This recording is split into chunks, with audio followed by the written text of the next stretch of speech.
Welcome to PGurus channel. I'm your host Sri Iyer. Professor R. Vaidyanathan is joining us today again to talk about the results of the Lok Sabha elections, especially about two states, two neighbors, Karnataka and Tamil Nadu.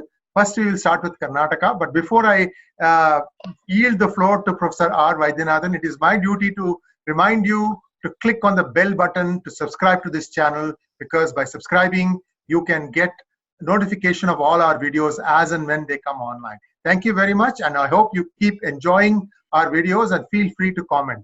Professor RV, welcome to PGurus channel. Well, thank you very much, Sri Iyer. Thanks for the introduction. And I am sure all the audience will press the button and accept the invitation. Yeah. So that the channel is able to attract more number of participants. Yes. So, sir, now you were mentioning about before I yield the floor, I'm sorry, I have to tell our viewers, Professor RV very accurately predicted that this could spell the demise of the party JDS, and he had this thing. I don't know. He, Bhavishyat came and told him that this is Bhavishyavani came and told him that this is what is going to happen. So, sir, please share that secret with us so we know when our fortunes are going to come. It's not a top secret or anything. You see, all these family-based parties, it's not easy to sustain it unless and until you are able to distribute favors on a continuous basis. There are two types of problems faced by them. One could be that they are not able to win polls continuously. Over a longer period of time, if they are not in power, their ability to distribute favors reduces. Obviously, the owner of the party is not going to, completely empty his Gajana. That's not going to happen. The second possibility, see, again and again I'm telling, in Madhya Pradesh, Rajasthan, Gujarat, you had a large number of these socialist parties actually. They are not strictly called family-based parties, but a community or group-based parties. You see, most of them have vanished now in the last 15-20 years. Now, all the three states I mentioned, Madhya Pradesh, Rajasthan and Gujarat, are two-party states today. Either Congress has absorbed them or, because they were not in a position to come to power. See, that's very, very important in these chota parties. Large national parties, they have some elbow room. They can put somebody as a governor somewhere. They can put somebody as a chairman of something somewhere. Some way to, keep you occupied. Smaller parties. So Karnataka, for instance, and Tamil Nadu will come later. Karnataka, this party is a family-based party. Actually, most of the local people call it as a father-son party. And now it is actually father-son, grandson party. It is Mamma, not Maha and Pa. It's a third derivative has also come. Now this party is, you see, there is nothing called a philosophy or ideology for all these parties. These parties just want to come to power and give some freebies and other thing, and give contract and give various type of facilities to their own followers and carry on. That's all. I don't think you can write some 2 paragraphs on what is the ideology of JDS or anything like that. I don't think they themselves can write it for that matter. So there is a, they can go to bed with anybody. They were having a relationship with BJP. H.D. Kumarasamy became a chief minister. Some understanding was there. Half the time he will be, half the time BJP will be there. And after his half time was over, he told nothing doing. It cannot be done. Something like that. Now he has joined. With Congress, very interesting. Pre-election, they were not even in alliance. They fought with each other. And post-election, they formed what one may loosely call a very unnatural type of an alliance. Because these fellows have got 30 plus seats and Congress has got very large number of seats. But sir, one question, sir, for viewers. Did they fight together against BJP in Lok Sabha elections, or for the three-way fight? No, Lok Sabha election they fought together. Assembly. So see, Lok Sabha they fought together, but again the problem is the chemistry worked with the leaders, not with the cadres. That is the issue. Yes. See, many a time what happened, UP, the same thing happened. Mayavati, Yeah. Mayavati and Akhilesh, they formed a alliance and then they raised their hands and both of them held it together and she called him nephew, he called her auntie and all that thing. But at the most important in all these alliances is, are you able to get it at the workers level, right? Yeah. So what you're saying is the M&M did not result in a chocolate. Nothing. nothing actually came out of it actually. Forget about chocolate. So in Karnataka, this JDS itself is a party primarily between Mangalore, Mysore belt in that area. Yes. They are not present in Bangalore or in North Karnataka. Right. All these places they are not there. This is the area, and it is by and large associated with the Gowda community, or what are called the Okkaliga community, to which Devegowda belongs. Now, what has happened in this poll? They have overreached themselves. What you can loosely call over leveraged in the corporate system. they extra leverage. They put their grandson of Kumaraswamy as well as Revanna, another son of Devegowda, and Devegowda himself. He went and he changed his constituency.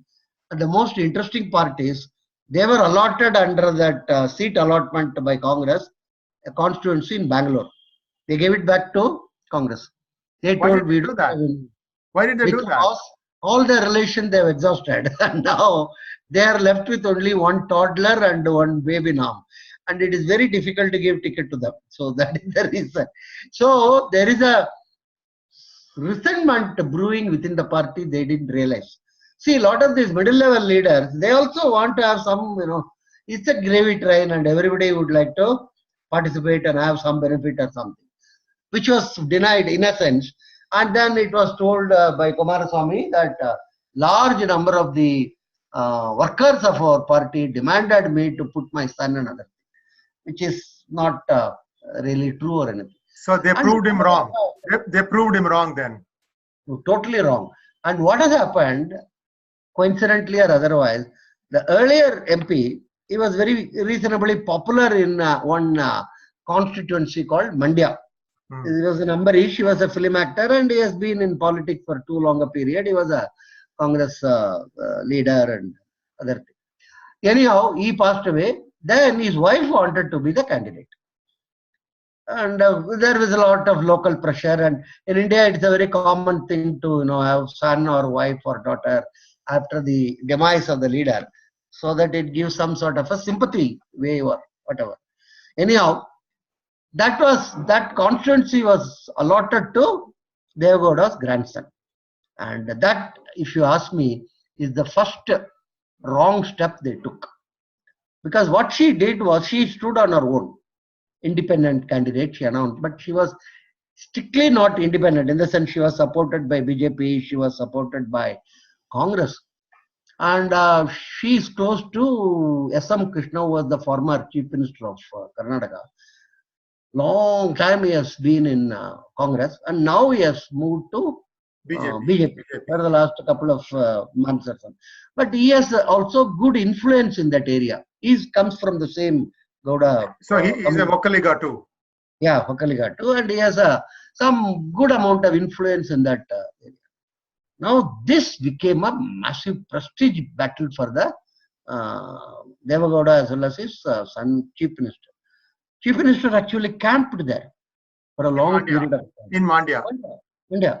And they, created all the funny stories like, the Ambarish wife is not a Kannadiga, she is not a Gowda, she is only, what one can call a Naidu girl. All these things started floating.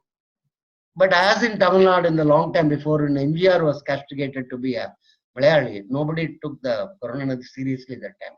They all went and voted. Same way. Sir, they voted for their Vadyar. They voted for their Talaivar, their Vadyar. Yeah. Similarly, here she won massively actually. And that was the greatest possible shock for the party. Of the family having some grip over the community. But double whammy, or rather, the more severe drubbing was got by the Pitamaha himself. Devegowda himself lost in a constituency called Tumakuru. So why did he lose, sir? Why did he lose? Right. The constituency to which he went was held by a very, very popular Congress candidate. Devegowda, he was a judge and he was very well known and he has done a lot of work for that. So there was a significant resentment among Congress leaders. And that ex-MP, he himself was having a grouse. Actually, the news reports suggest he filed a nomination, then he withdrew it, and there was huge amount of pressure from the Congress to. And why this Devegowda went to there is because he wanted to allocate Hassan, this where he won earlier. It is family fiefdom to his Other eldest son. Yeah, other grandson. Yeah. That is the reason. So, see, at 88, he should have had more amount of what I would rather call modesty, and he should not have contested election at all, because 5-year term 93 will be at the time Lok Sabha comes to one. Second is, he should have also thought about, in case he loses. You see, now in history he will go out, book that he was the Prime Minister, lost the MP election from Tumakuru. That is so that need not have come into the picture at all. That was a huge blow. There was some talk by his son with the Chief Minister that if the all these regional parties come to power, his father could again occupy the seat of Prime Minister. Can you beat that? He was telling everywhere that another time Karnataka will become PM. We should be very proud about it. Another thing. Not only he didn't become PM, he didn't even become an MP. The reverse, the ulta of that actually. And I suppose he may get a chance to become a Rajya Sabha MP if he so chooses. If he so chooses. If there is an election. It's not. I don't think he will go to that route. Another. His politics is, and there is a significant amount of revolt. And now all the dirty linen is getting what, and Congress people did not vote for us, and they are arguing that JDS people did not campaign properly for us. And the whole thing is, see, the rise and decay of JDS was fighting the Congress in the belt of Bangalore to Mysore, that area, Assam, Tumakuru. In all these areas, incidentally, BJP is not present or popular or anything. It was not the turf of BJP at all. BJP actually is more known in the Mangalore belt, North Karnataka, then Hyderabad, Karnataka, and those areas. So this was not BJP's thing. And now in Mandya, for instance, in a sense, BJP has got a small foothold unnecessarily due to this. So the 40 years, nearly 30 years, 35 years, the JDS cadres have been fighting Congress. Now to tell them, you go and work for Congress is not something which is going to happen. The local Congress leaders were more upset because they felt they should have stood in many of these places as in the election, and that has been denied to them because of this arrangement. So in the net, what has happened is lot of Congress vote did not get shifted to JDS. In some places, JDS votes got shifted to Congress with a lot of grouse, but not the other way. Congress people, did not vote for the JDS candidate. So it's one thing in politics you should remember. You may form alliance at the top level, that is sitting in air-conditioned room and other things. But you should also take into account what is the feel of the cadres who have been fighting the other fellow. Some of them have been beaten up, some of them have gone to jail, some of them have, hoisted flag in what you may loosely call the hostile territory and all these things. Yeah. Suddenly asking them, forget all about it, go and vote for him, or that doesn't really work. And the third point here is Rahul was projected as prime ministerial material, this and that. Unfortunately, it didn't click. Rahul was not such a big draw in the Karnataka politics. So in the process, JDS is in a big crisis. Now they don't want to give up their state ministership, because that is the last straw in the buffalo's back. Yeah. Well, we can put it buffalo's back, because we don't have any camels in Bangalore. Camels in this area. Okay. So because that also goes, that will be, but there are severe strains on the functioning of the ministry in terms of cohesion, because a lot of Congress fellows now wants to get into this. A lot of dissidents are there, new fellows are there, existing fellows are asked to resign. There's utter chaos here actually. If you ask me, practically there is no government.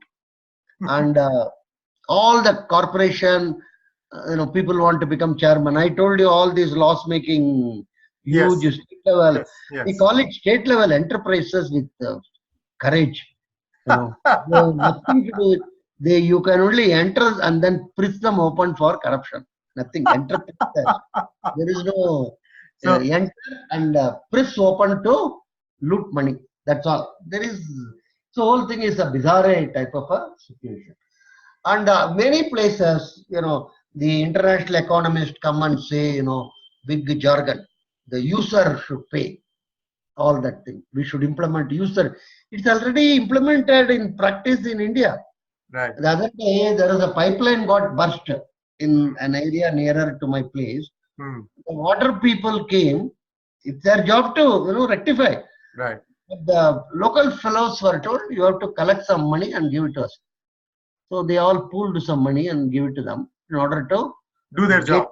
Official thing to be. So user pay is in everywhere. User pay is very much in practice. In vogue, yeah. These stupid, the global floating economies do not understand what is happening. What is already happening? What is the point in stressing? It should be done. It should be done. It is completely. So the party is in acute crisis.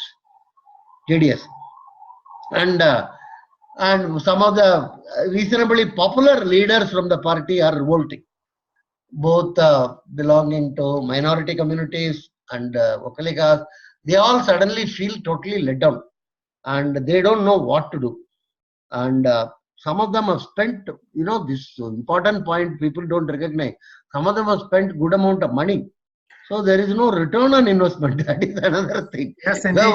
I'm hearing some non-official figures of 300 crores being spent by the grandson in Mandya, and about 100 crores spent by Mr. Karthi Chidambaram in Sivagangai, which we will come to a little bit later. Sir, I just wanted to observe one thing. I have a friend who used to always refer to kitchen as the laboratory, and he had two meanings for that. One was, of course, laboratory where experiments are done.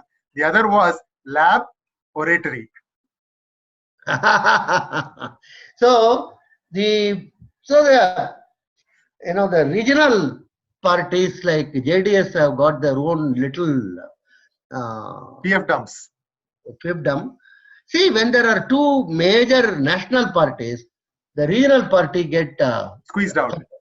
Unlike other states like Andhra Pradesh or Telangana, it is both are regional parties. In Tamil Nadu also, both are regional parties.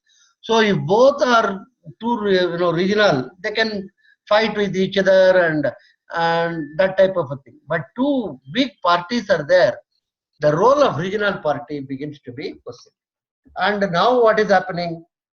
The state level, they want to somehow keep the grip. I am not very sure how long this arrangement will continue. Of course, one can say, as there is a famous proverb which is used in Tamil many languages, Nityakandam Purnayusu. Every day, Kumarasamy feels his government is going to fall, but it continues. Or one could also say in cricket parlance, it is like watching Krishnamachari Srikanth bat. Correct. So, either it is a 6 or it is out. That's all. One of the two. So, what happened is, this is not a desirable situation for a state like Karnataka. It's Bangalore is actually one of the major cities of the country. Why country, even internationally, which has got a huge amount of investment, and so we require a functioning government, good or bad. And this type of situation is not going to be very helpful. Net result, net, my own forecast is slowly JDS will wither away. And what will happen? Some of them will join Congress, some of them may join BJP, some of the other, because it's not a sustainable proposition. They have got 37 MLAs, and one thing is, on their own they can never come to power, that they know. So they can only play between these two groups, and that has acutely failed them. And unfortunately, the Rahul's failure has added to the issues now, because his party or the Rahul himself is not in a position to dictate terms anymore. That is very, very important. If you are a leader of a bigger party, you should be able to tell the smaller party, look, this is the line, you can't cross this. That is not being capable of being done by Rahul, because his position is totally undermined. Tenuous, very tenuous, yeah. Very tenuous, and he is not in a position to what you may loosely call assert. Sir, let's cut to the chase, sir. You think that there's going to be a vote of confidence on the floor, maybe a floor test, and some may abscond, and that might cause the fall of Kumaraswamy government? Yeah, it could be floor test, or it could be, just it could fall in terms of, number of disgruntled elements. My only advice, there are two possibilities. I'm sure Devegowda might have already approached the BJP to support this government. And, BJP many a time has got this uncanny knack of suicidal instincts. No killer instincts. No killer instincts. No killer instinct, forget about it. They have the ability to, what you call, the snatch defeat from the jaws of victory. So there is no killer instinct. There is one story, not story I have heard, it's actual. Titinga birds in Assam, in one particular locality, Titinga, these birds come in millions, thousands, during a particular season. So huge trees are there. All these birds come and drop dead around it. A lot of global geologists, ornithologists, and so many people have come and studied this phenomena. Why it is happening?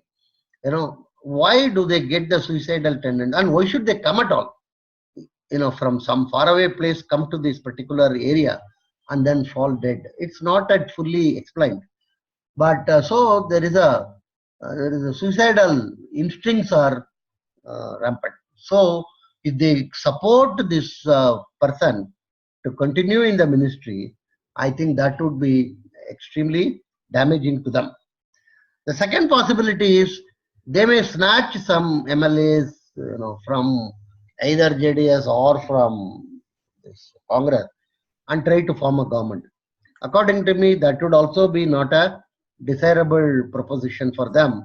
Sir, because they have 125 out of 28 seats. There's no reason for them to allow anybody else to come in, build on that, and go to polls and come back with a thumping majority. That is the best alternative is have president rule for something like 6 months minimum. That's very important to create some amount of sanity in the administration structure, and then go for polls. Maybe with couple of other states are also expected to go for polls. That time they can go. That's the best possibility or alternative one would give in this situation. And by then, I think this, the father, son, grandson, great grandson party also will find its own, what one can't use the word antim kriya, because the political parties, you cannot do the final rites and other thing, because they don't have any concept of rebirth or moksha or anything. But it will find its own dilution and yes, comes to an end. I think that's the story which we are going to watch. Yes, and we will be watching closely. Thank you very much, Professor RV, and we'll be back with more such news.